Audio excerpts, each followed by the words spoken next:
Ndasubiye kukuramutsa no kugwa akazi we munywanyi wacu buri kurabana natwe mu makuru nibiganiro vya misiyozi tuba turiko turabashikiriza. Sangwa ikaze mu makuru agezwe ko ariko aravurwa cane irya nino ngaha mu gihugu c'u Burundi. N'amakuru yihuta arabana n'umutekano ahejeje kudushikira kano kanya. Hari yundi musirikare yihaye inkumbi mu ntara ya Muyinga muri komine Giteranyi. Uyo musirikare akaba ahejeje kurasa abantu. Turaza kumenya uyo musirikare yihaye inkumbi vyaba vyatewe n'iki, abo yarashe ni bande, vyose turaza kubigaruka ko muri ano makuru mwidonido nkuko duhejeje kubironka mu makuru dushikirijwe kano kanya. Mu bindi biriko biragaruka ko cane turaza kuraba ku nkuru zirabana na politike, turabe ku nkuru zivurwa mu gateka kazi na muntu ndetse no mu bindi bisata bitandukanye vy'ubuzima bw'abanyagihugu. Aho turibuze kugenda tugaruka ku munywanyi w'umugambwe SNL nawe yahagaritswe, turaza kuraba imvo zatumye ahagarikwa. Hari umukukuruke mu gisirikare ca kera, uyo nawe yarayanyurujwe. Ivyo turaza kubikurikira muri ano makuru, vyose twabiteguye muraza kugenda mubikurikira ingingo imwe ukwayo. Kumwe n'ayandi makuru yose nakubwiye mu mfunyapfunyo uraza kugenda uyakurikira. Ico utegerezwa gukora conyene nukuba waravyonze kuri sabone, aho manuka munsi y'ino video ukaraba handitse ijambo subscribe niba ukoresha icongereza ugafyondako, nayo ukoresha ururimi rw'igifaransa uraraba handitse ijambo sabone maze ufyondeko. Dushizeko inkuru urajwa mu bambere bashikirwa nazo. Imbere yuko dutangura mwidonido turaba ibara rihejeje kugwa mu ntara ya Muyinga, turaba ibara uyo musirikare ahejeje gukora arashe abantu. Ngira mbanze ndaguhe kaze we tugiye kuyabanamwo. Ushobora kuba utwumviriza uri ngaha mu Burundi, turazi ko mukunda amakuru n'ibiganiro vyacu. Kuri mwebwe mutwumviriza muri mu bihugu vy'ababanyi, nibagiye namwe muri irya nino mu bihugu bitandukanye vya Afrika canke se mutwumviriza muri ku migabane y'amakungu ya kure, mwese ndabaramukije nanabakaze muri ano makuru. Reka no makuru yacu tuyatangurire mwidonido ku nkuru ihejeje kudushikira. Ibara risubiye kugwa mu ntara ya Muyinga, uyundi musirikare yihaye inkumbi arasa abantu. Nakubutse ko ibatari ubwa mbere bibaye, kuko bikunda kuvurwa ko abasirikare barasa abantu ndetse n'abapolisi ku mvo zidasigutse. Bagwe bakaba baragiye rero bacigwa ndetse bagapfungwa, bagahabwa ibihano, bagapfunga umunyororo wo guherayo. Kuri ubu rero imbere yuko turabana ibindi biriko biravurwa, reka tubanze dutangurire kuri no nkuru mbi ivuye mu ntara ya Muyinga. Nkuko abamenyesha makuru bacu bakorera muri iyo ntara badushikirije amakuru nk'isaha 4 z'ijoro, ni ku mutumba Mugano uri muri komine Giteranyi intara ya Muyinga, hari umusirikare yarayarasha abanyagihugu. Amakuru yo kwizera dufise akavuga ko muri abo barashwe umwe yapfuye, nayo abandi babiri barakomereka bikomeye.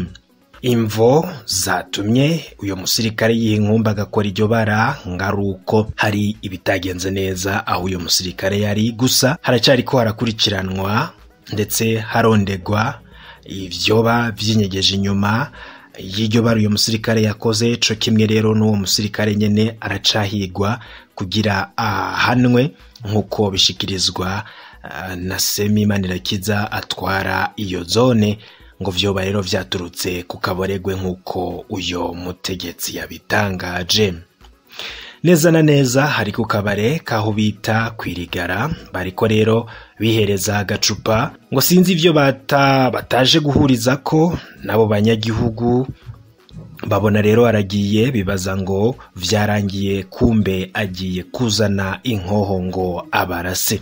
Agarutse rero ngo yaciye yugurura umuriro, insoro zihitana abo bantu batatu bari kumwe muri aho bariko barafatira agacupa.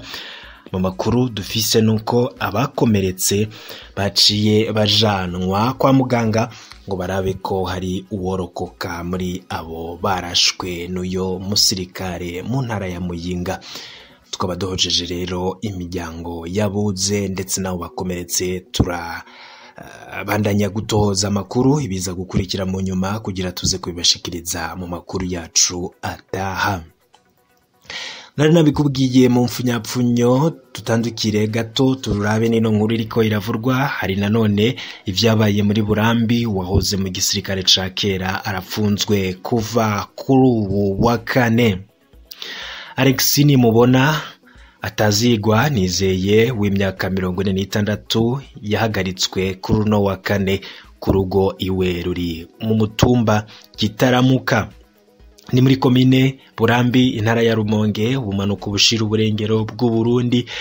Uwo mukukuruke mu gisirikare akaba yagirizwa gutunga ibigwanisho atabifitiye uruhusha, ivyo ahakana ko ari akarenganyo.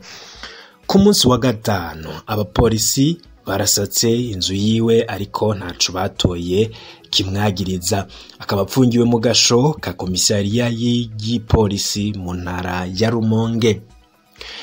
Mushikiriza manza mu ntara ya Rumonge niwe rero yasohoye umutahe wo kumuhagarika Alex Nimubona. nk'uko amakuru dufise avyerekana, abapolisi baje kumufata ngo bari bafise umutahe utewe ko umukono n'umushikiriza manza, yagirizwa gutunga ibigwanisho atabifitiye uruhusha no kuja mu migwi yitwaje ibigwanisho. Kuwa kane rero ngo yamaze ijoro mu gasho kahitwa ku Murago, umugwa mukuru wa komine Burambi, niko ababanyi biwe bigana. Kuri uwa gatatu abapolisi benshi bakaba bagiye gusaka ku rugo rw'uwo mukukurukiye mu gisirikare, nta kigwanisho na kimwe canke ikindi gikoresho ca gisirikare batoye nk'uko bivurwa n'ababibonye.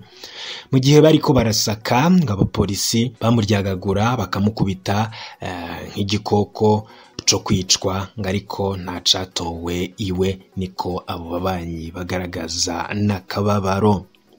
Inyuma y'isakwa uyo mugabo akaba yaciye yunguruzwa mu gasho ka komisariya y'igipolisi ya Rumonge. Amwegereye bibaza ko yoba ariko azira amatati y'amatongo, urubanza ruri hagati yawe n'umubanyi rwoba ngo ruri inyuma yihagarikwa yiwe. Nimubona rero akaba yari umuraririzi ku vyuma vya Onateri, ishiramwe ryo gutumatumanako ku mutumba wa Gisunzu, iyo komine nyene.